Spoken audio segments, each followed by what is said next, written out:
Octubre de 1944. El mar de Filipinas se encontraba en calma, hasta que la superficie se rompió con 4 torpedos.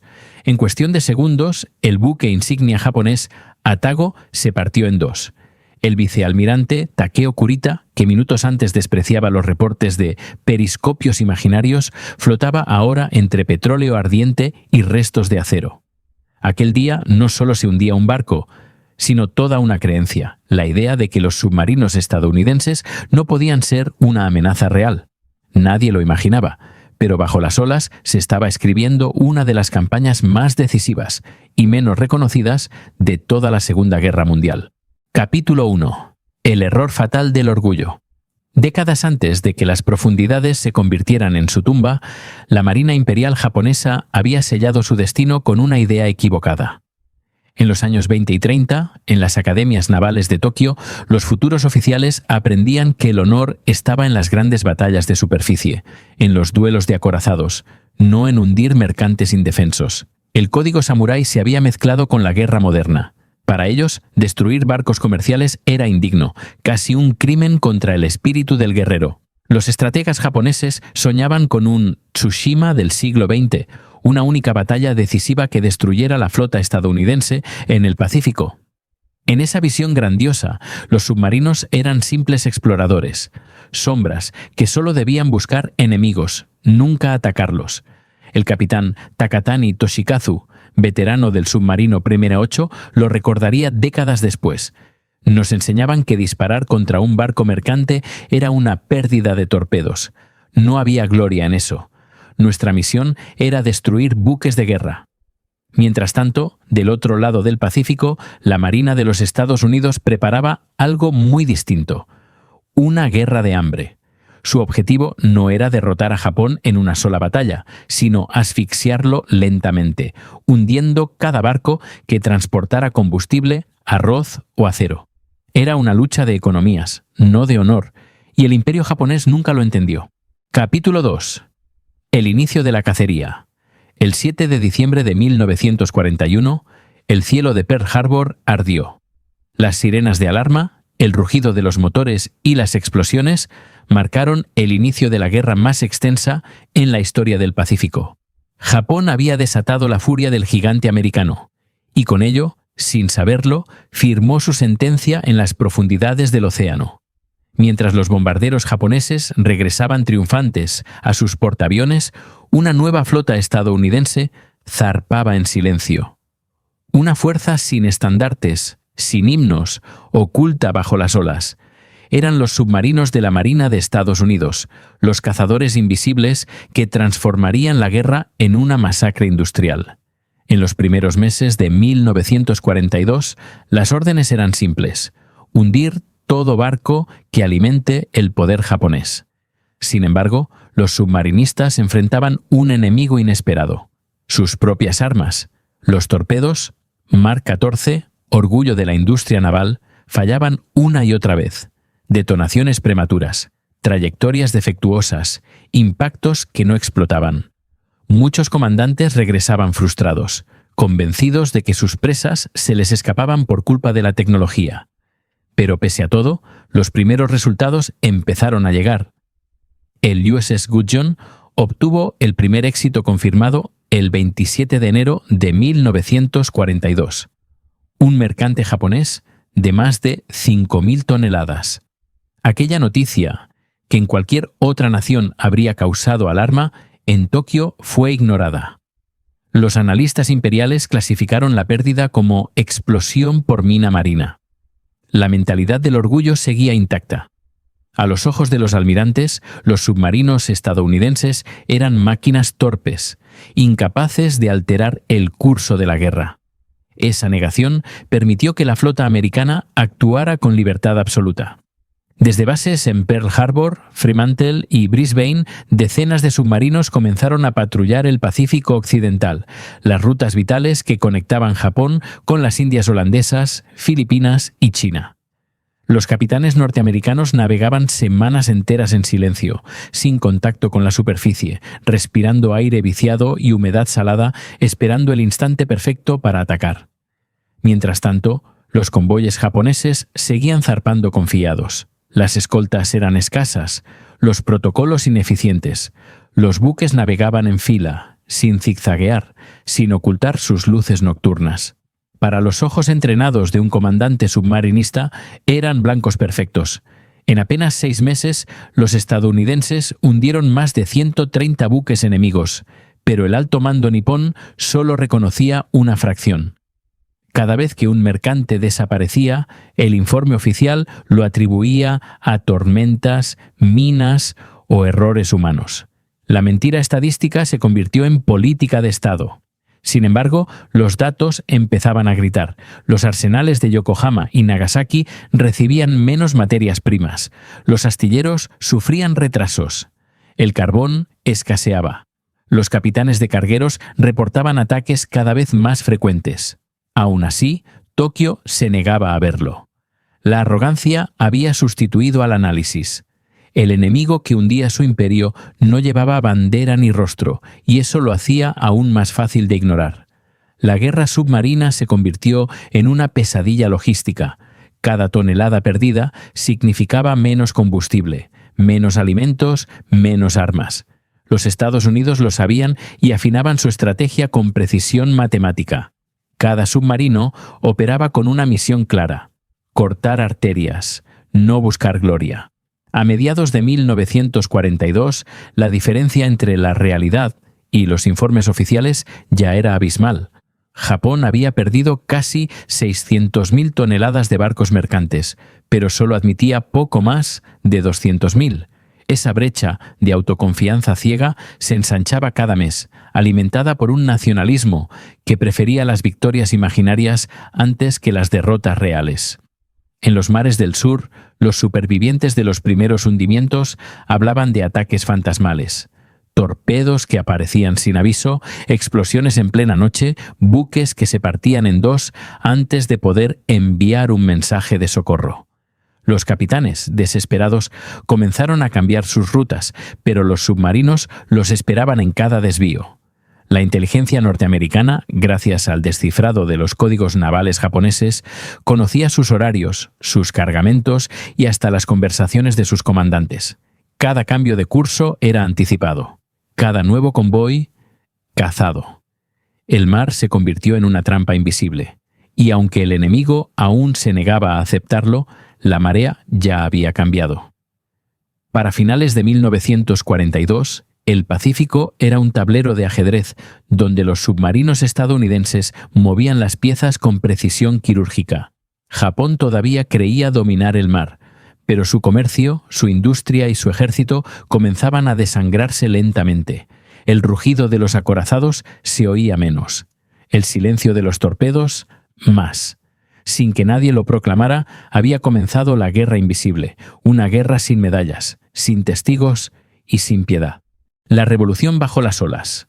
A mediados de 1943, los submarinos estadounidenses dejaron de ser simples depredadores, se convirtieron en máquinas de precisión. Las fallas de los torpedos Mark 14 fueron corregidas. Los radares comenzaron a detectar convoyes a kilómetros de distancia.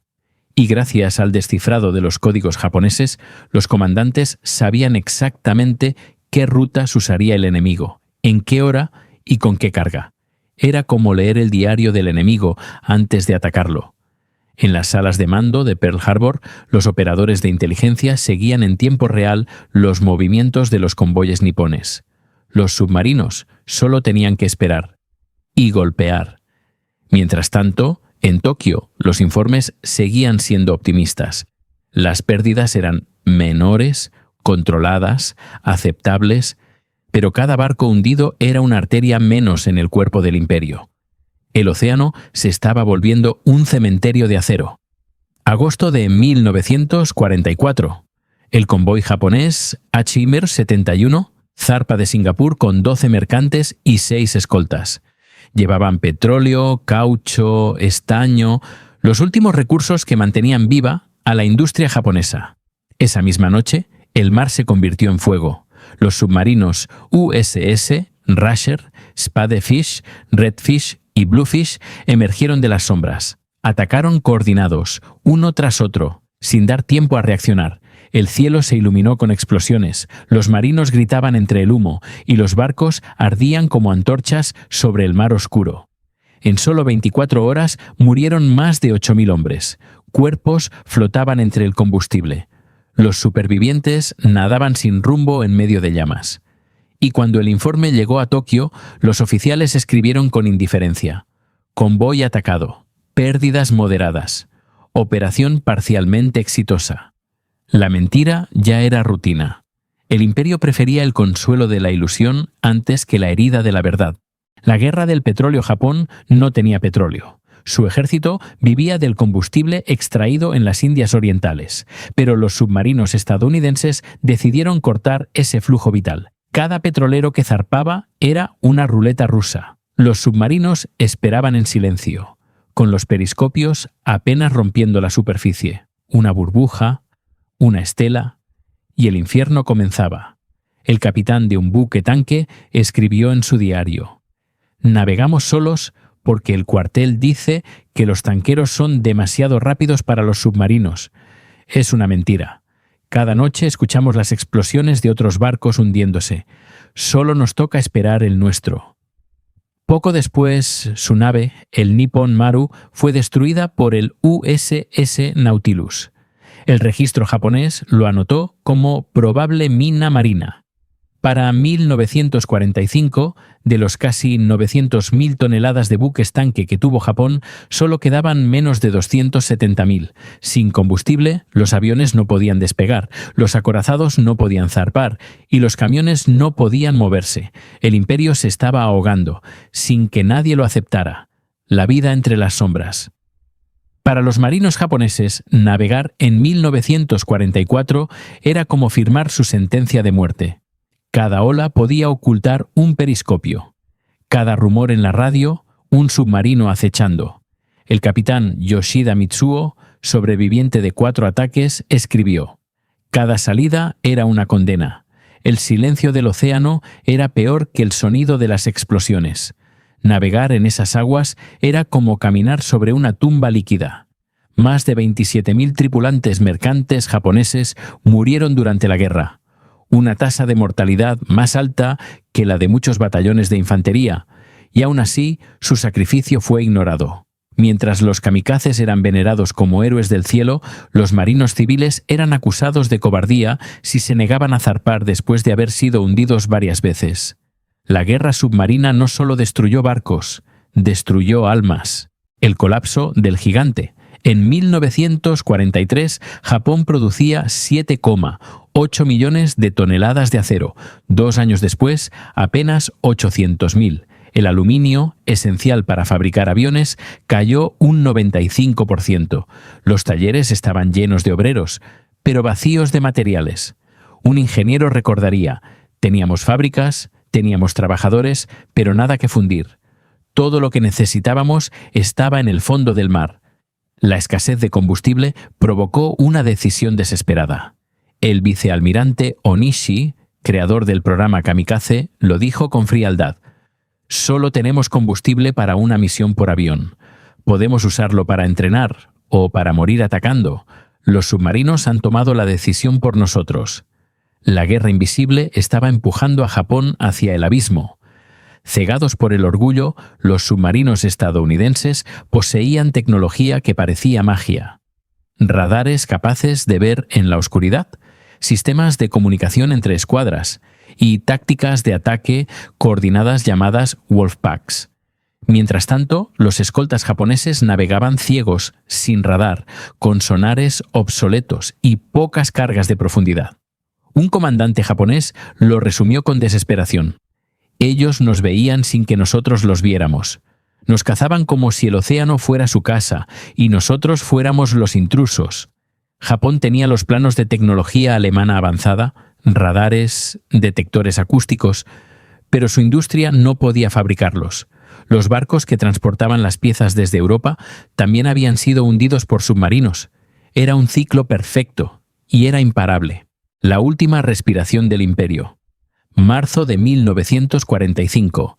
Japón tenía apenas 2 millones de toneladas de barcos mercantes. menos de la tercera parte de lo necesario para sobrevivir. El último gran convoy, Hi-88J, partió desde Singapur. Llevaba petróleo, caucho y esperanzas. No llegó a destino. Los submarinos USS Balao y USS Hammerhead, junto a bombarderos estadounidenses, lo destruyeron en cuestión de horas. Los últimos tanques de combustible se hundieron con él. Japón ya no podía mover su propia flota. Cuando la guerra terminó, Estados Unidos había perdido 52 submarinos. Japón, más de 1.300 barcos, una proporción de 100:1 en tonelaje. Los submarinos no solo ganaron una guerra, hundieron una civilización entera. El silencio del mar, agosto de 1945. Tokio. El emperador Hirohito observa un mapa de su imperio. De los más de 10 millones de toneladas de barcos con los que comenzó la guerra, solo quedan 1,5 millones. Pregunta con voz cansada: ¿cómo perdimos tanto? El almirante Mitsumasa Yonai baja la mirada. Por los submarinos, Majestad. No quisimos creer en ellos hasta que fue demasiado tarde. El silencio se apodera del salón. Afuera, la ciudad huele a humo y rendición. El imperio del sol naciente había sido derrotado no por bombas, ni por ejércitos, sino por una flota que nunca vieron venir. Los submarinos estadounidenses hundieron más de 5 millones de toneladas de barcos japoneses. Pero su verdadero triunfo no fue solo militar, fue psicológico. Hundieron la fe de un imperio en su propio mito. Demostraron que en la guerra moderna la tecnología y la información pueden vencer al honor y al orgullo. Japón fue derrotado por su ceguera, por negarse a aceptar una verdad que se hundía frente a sus ojos. Porque en toda guerra, lo más peligroso no es el enemigo que te dispara, sino el que niegas que existe. Los submarinos ganaron la guerra sin ser vistos, y el imperio japonés se hundió en el silencio del mar.